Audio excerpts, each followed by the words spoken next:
I've got a surprise for you. Our sermon today will not be given by me. It will be given virtually. This particular sermon was given at the closing worship service on Sunday, June 23rd at the Unitarian Universalist General Assembly, which is the biggest annual meeting of Unitarian Universalists worldwide. This sermon is from the Reverend Marta I. Valentin, and I'm showing it to you today, not as summertime filler, but because it's important. I'm showing it today because we are connected to something bigger and greater outside of these walls here at our beloved U2C3. And you know, with Corpus Christi being a little out of the way from other places in the world, it's easy to forget that we are part of something bigger and really amazing. And so that's why it's imperative for us to listen to many voices in Unitarian Universalism, voices that can articulate our faith and its challenges in a way I simply cannot. So I'm going to invite you to listen closely to what Reverend Valentin has to say. Her voice as a Latina, as a woman who is married to a woman, as an engaging, accomplished, experienced UU minister, who lays her soul bare with some profound truths to tell. This is a message I can't bring to you with the same authenticity because of who I am, a white, cisgendered, abled, straight woman.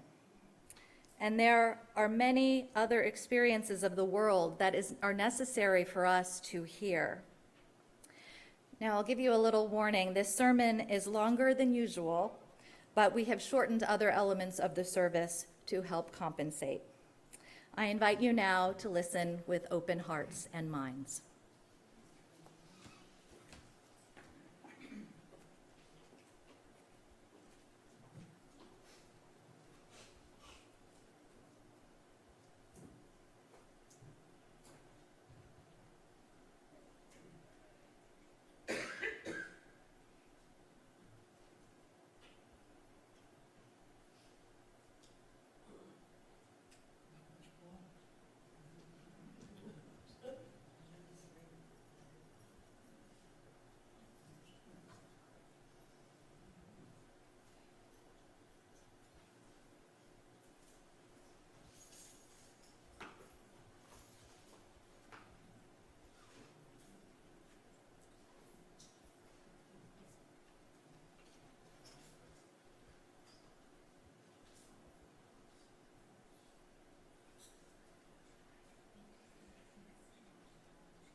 lady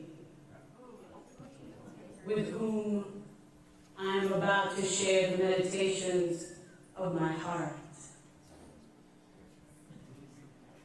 Especially when I want to begin by saying, I love you.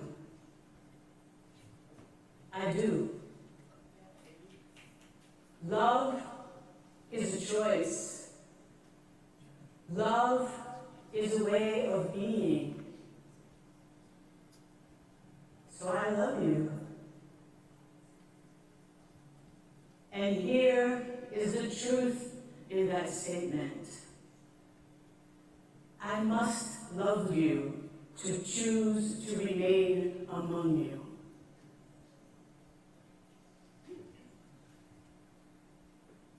So may I be a vessel for all that must flow through me. Because here is another truth. I need you to survive.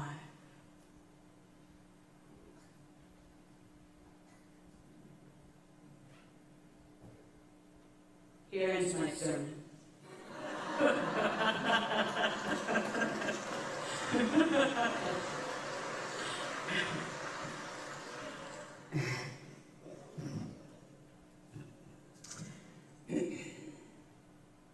In this great turning that is happening in our faith, it feels most important to say that when I can tell you that I love you and know that I mean it, I can be fully myself.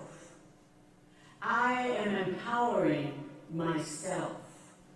And that I hope it means that you too can be fully your empowered self.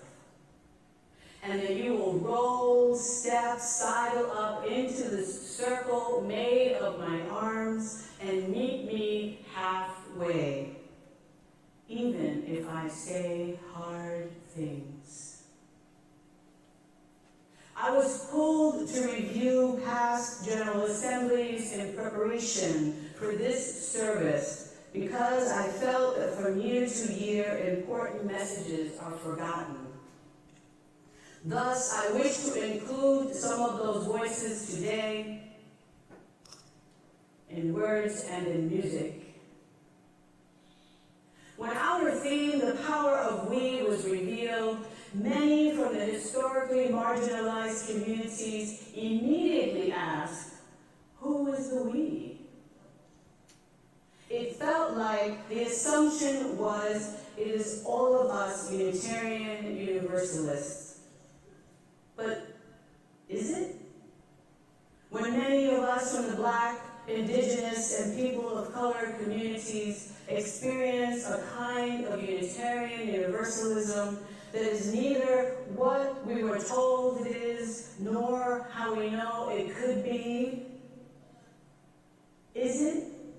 When our trans family is repeatedly muted, is it? When our people living with seen and unseen disabilities are made invisible anyway? Is it? When Christian UUs and military chaplains feel they have to be in a closet? Is it? When our youth have to fight to be taken seriously and our young adults who have space of their own? As a Latina with skin in the game for 30 years, I observe the changes our faith tradition is undergoing and know that those not paying attention continue to perpetuate old narratives, like nothing has really changed, it just looks different. Or people are withholding their money because they don't like the direction we've taken. Now remember this. These people are Unitarian Universalists who are trying to live out our 7 principles and maybe even an 8th one day.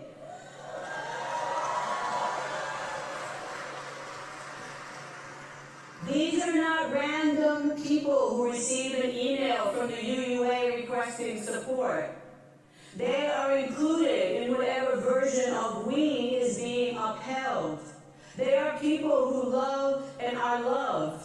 They may have taught our youth, taken care of our babies or our sages, whose inability to deal with open conflict has led to more conflict, who refuse to understand how their lack of engaging the work causes microaggressions to spill out of them like unexpected spit in the faces of people who look or talk or act like me, who hang on to the supreme whiteness of being at all costs, and who have not been able to grasp that we are all swimming in poisoned proverbial waters.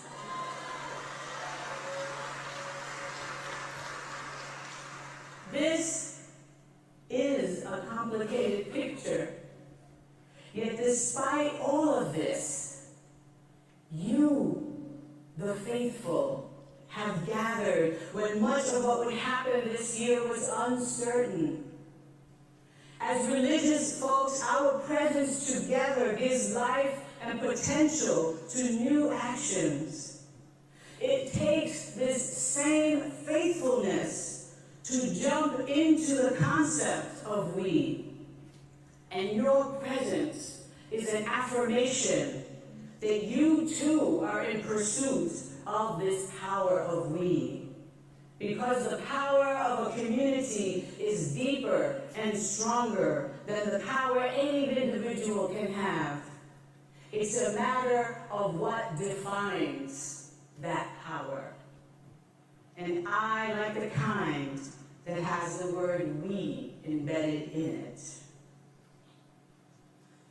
The power of a reliable community gives us plenty of hands to take down the pieces of white supremacy we are dismantling and help to hold the structure in place while the new is being imagined and then built.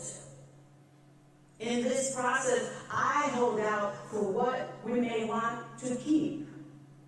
In the same way that not everything is all good, not everything is all bad either. And to uncover what has worth and value and is crucial to maintain, we must go on an expedition. We are called to be archaeologists of our collective hearts and respectively sift through the blood-soaked rubble.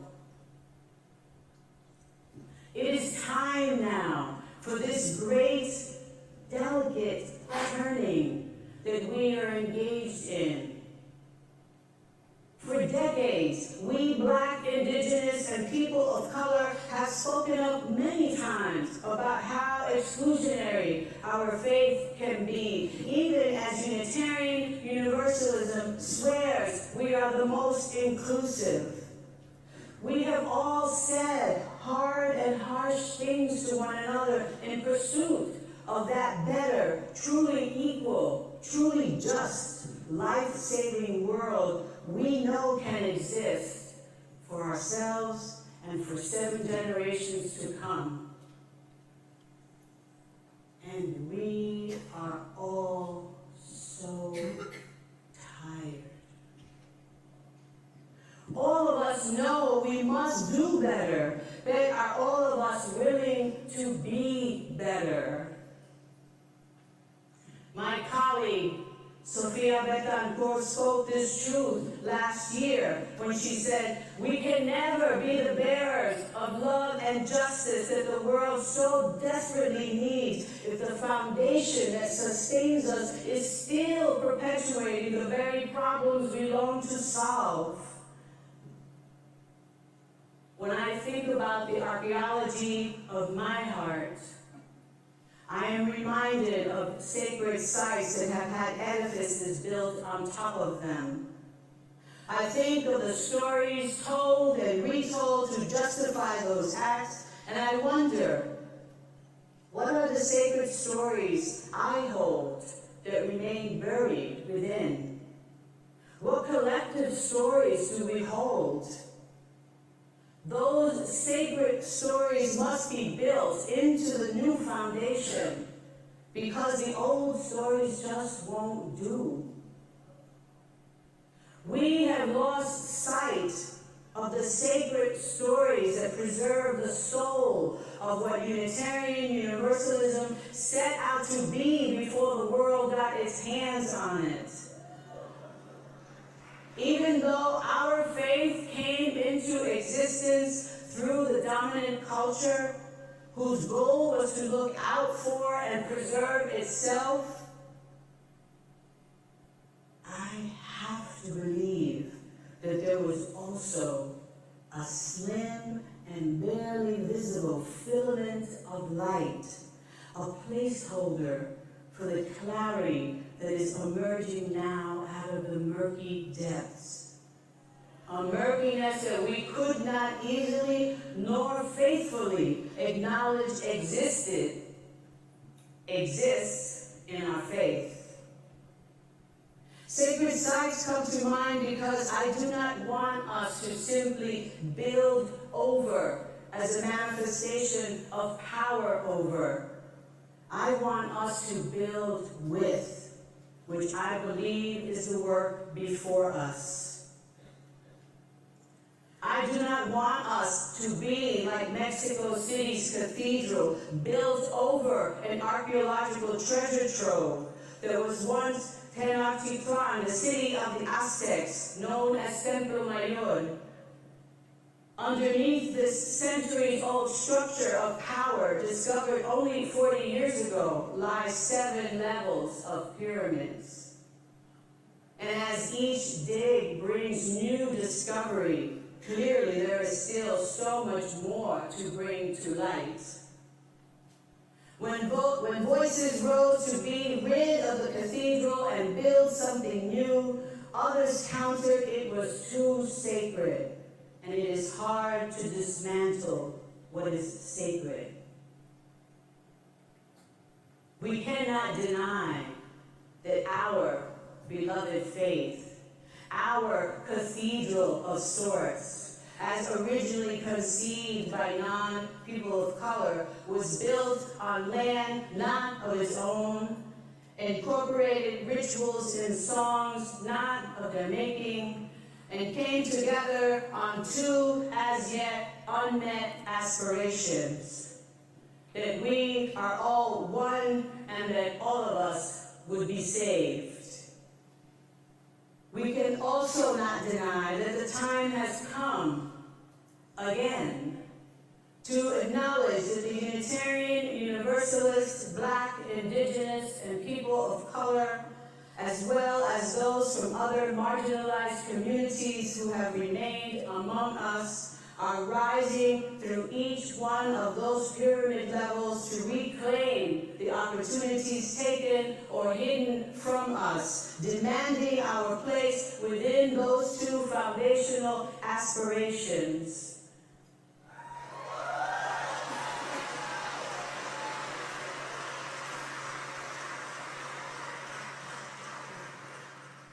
As an archaeologist of my heart, I am digging with small brushes and toothpicks in search of my own Black and Indigenous roots as a Puerto Rican.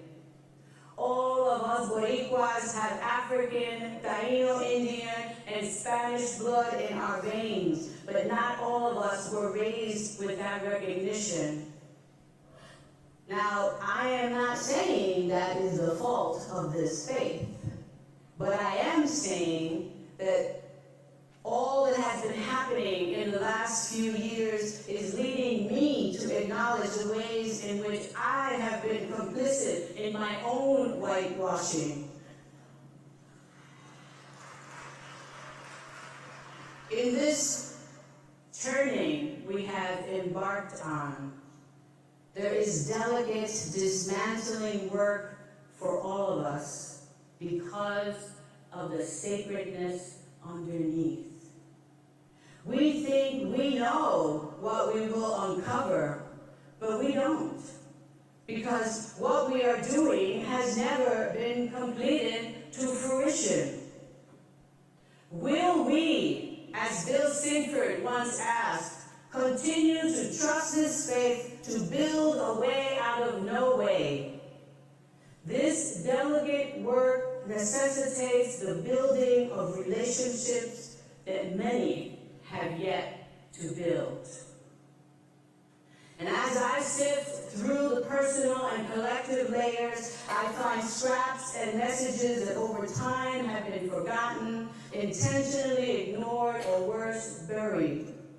Buried in the confusion of what is a politically correct thing to do or say. Which cultural faction should be heeded due to its status? Which training, book, program, school of thought to follow? We've had Jubilee Tunes and transformation teams, Journey Told Wholeness, Beloved Conversations, and Mosaic Maker programs, intercultural development inventory and public conversations, not to mention all the private conversations that teach or tear down. We've had Grace and Adore, resolutions and responsive resolutions, AIWs. We've heard from Martin Luther King Jr. asking us not to sleep through the revolution. Maria Hinojosa's demand to make the invisible visible. Brian Stevenson's quiet fierceness to get proximate. Cornel West's forthright question, what is the quality of your struggle? Justice is what love looks like in public. Winona LaDuke's deep thought, how much and how brave are we in our ability to deconstruct some of the paradigms which we have embraced? Krista Tippett's, what we practice, we become. With her offering of a way to start a whole new kind of conversation, pose a question to another like, what is love? And then answer the question searchingly, honestly, through the story of your life. And there has been so much more. So I'm curious, after all that we have heard as a faith community, all that we have done, all the programs, interventions, exceptions, strategic plans, departments created, why are we still here?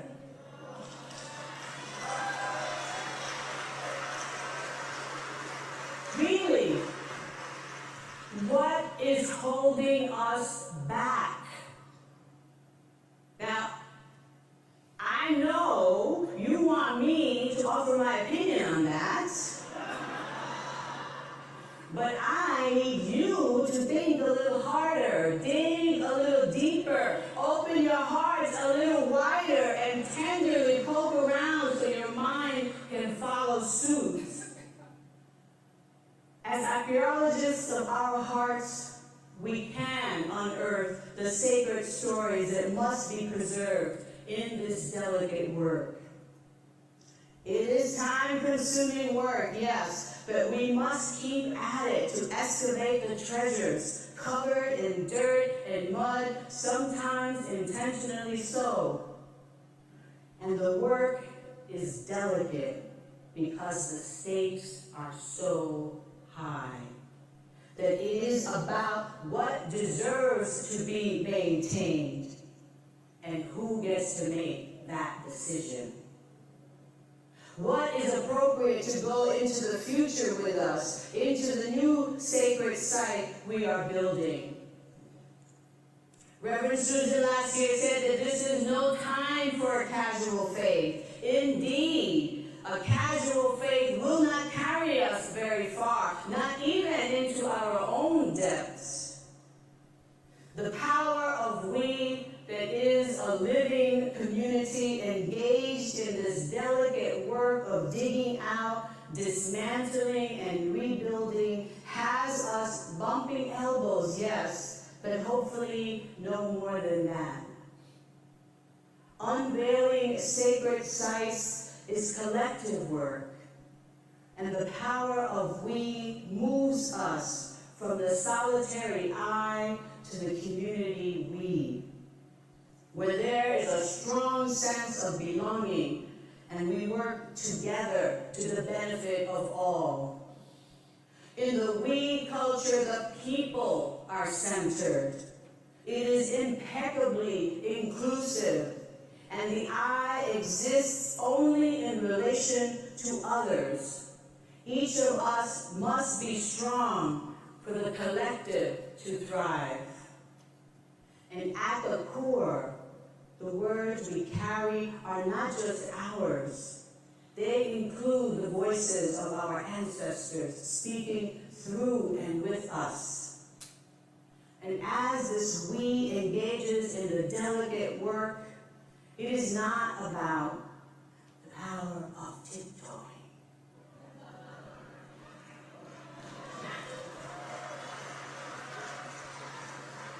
The work requires speaking respectfully as we uphold our covenants. It asks us to listen reflectively, to teach the truth authentically, and extend compassion to others we might not care for. And in the end, I have to take a sip of water for this one. Excuse me, pardon me.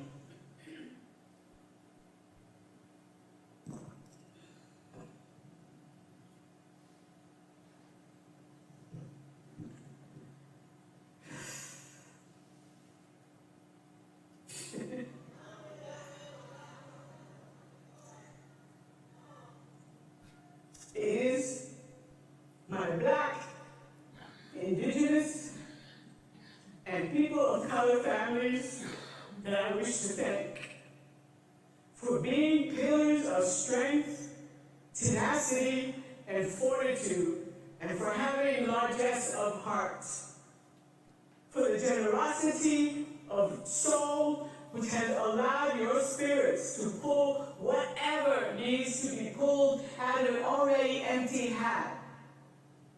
Because we love this faith. Its theologies have saved us, and we want to save our children and our children's children from an increasingly frightening world.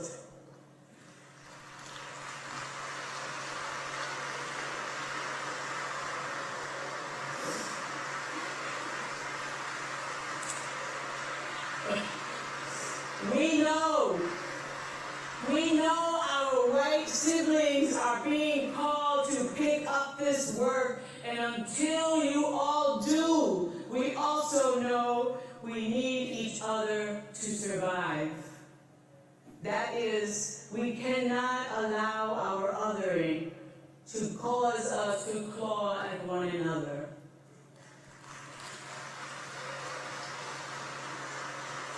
I want to thank us right now for all to hear, for our ability to keep showing up even after we've been insulted, talked down to, overlooked for promotions, unjustly been terminated, had our truths that were courageously spoken, trampled on and challenged, had our hearts torn to pieces, shards so tiny we needed those archaeological brushes and toothpicks to pick each fragment up. And we survived on the glue that is our love for each other, to set our beautiful, sensitive, strong, powerful hearts back together to face another day.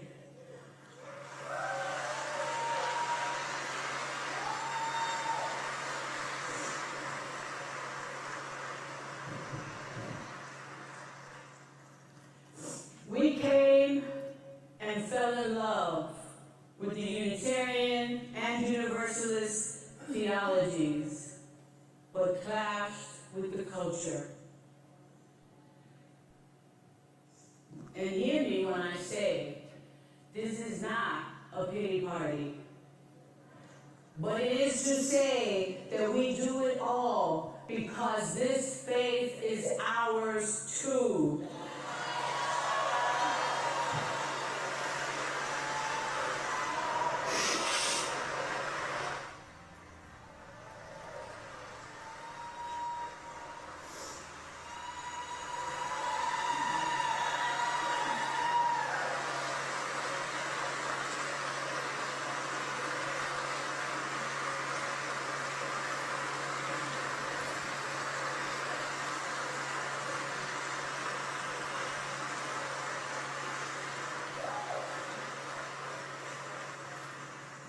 And our hour is all-reaching, calling everyone in.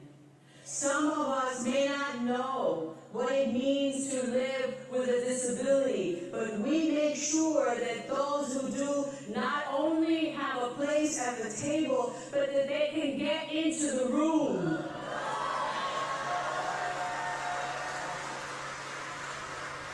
Some of us may not know what it means or how to use the appropriate gender identity or pronoun, but as we develop relationships, there is clarity. And likewise, we open ourselves to the beautiful variations of our human family as people with biracial, multiracial, and transracial families, and are reaffirmed of the magnificence that I call God.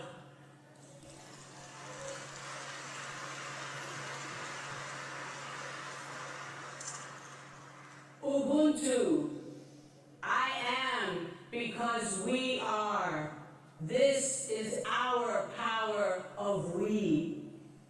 It is time now, because it is an extraordinary time to be alive. And we should all get to be the ones to shepherd this delicate turning with all the love we can muster. This turning that should have happened 50 years ago is our great collective call now.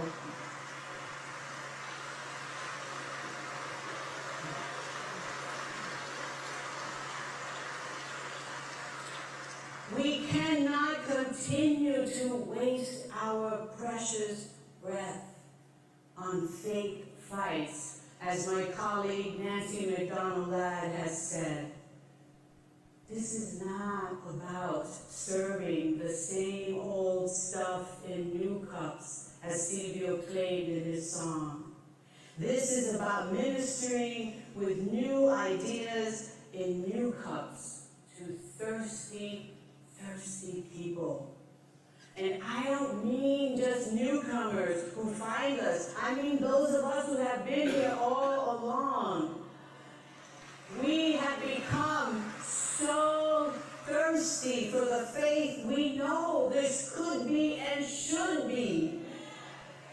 The presence of all the historically marginalized UUs that has made us open and affirming has added a depth that only we could have 7 pyramids deep.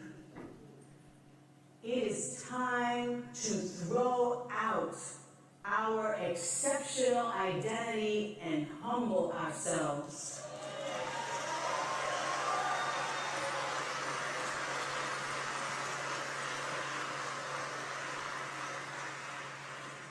We are not all that.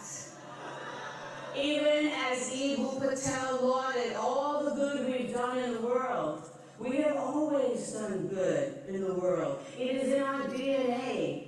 The question is, are we ready to be better for our own people? Because the world includes every person in our faith, many of whom have been microaggressed right out the door. It is the silent revolving door that many do not want to acknowledge aloud. It is time to ask ourselves, who are we, really? Which Unitarian Universalism are we taking into our future? If we have no intention of taking it to the equal opportunity promised land, then let's just acknowledge that. Or let's Marie Kondo our unfaithful practices and release what no longer serves us and make room for what will.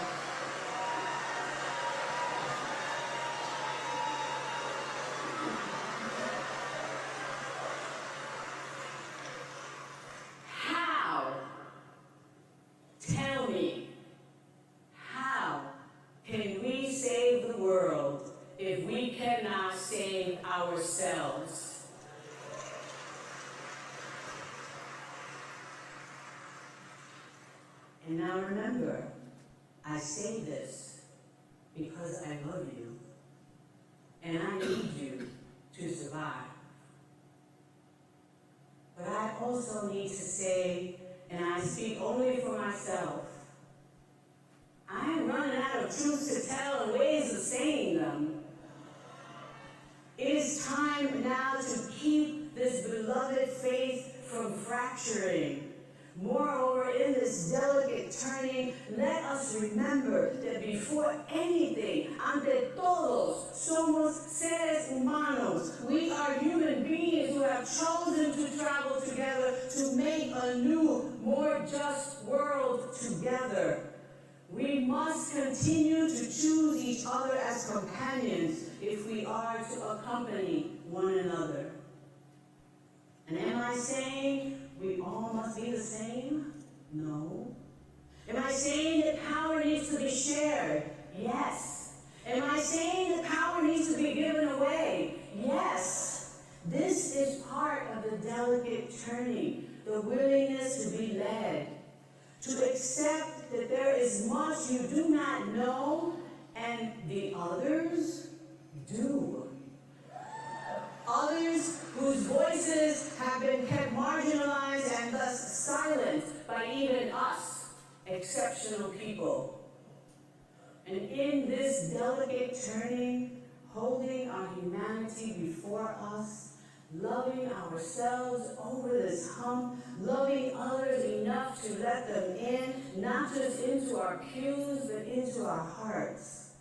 Not just intellectually into our minds, but into our very souls. If we could do that, we can truly call ourselves exceptional.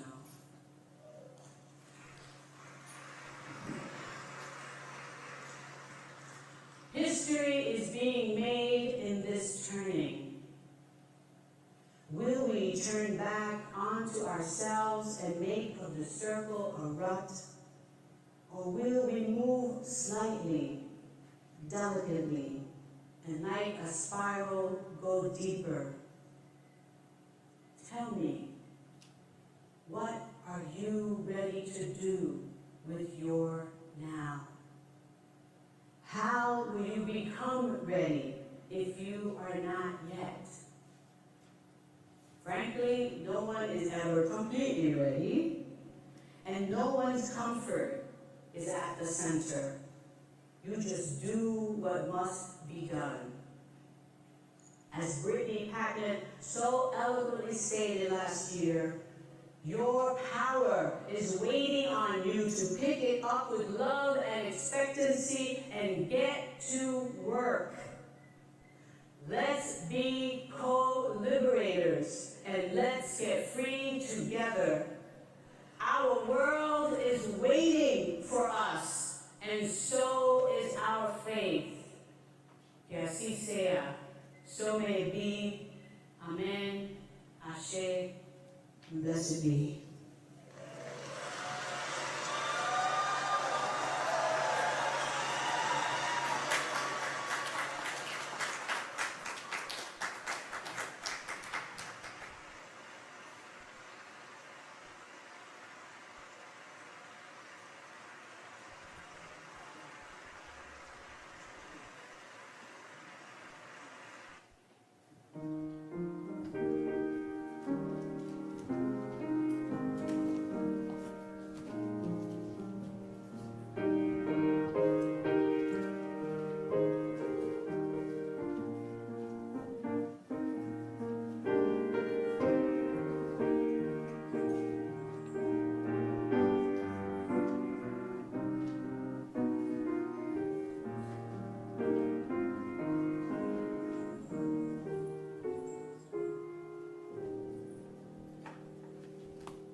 I find that a lot to think about, and even more so, a lot to feel about.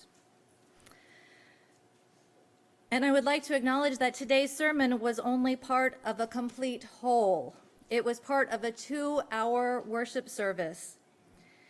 So what you saw today was not presented in its complete and ideal context, in its finely crafted form. That's why I encourage you to watch the whole service online. We will publish the web link on Facebook and in the e-news.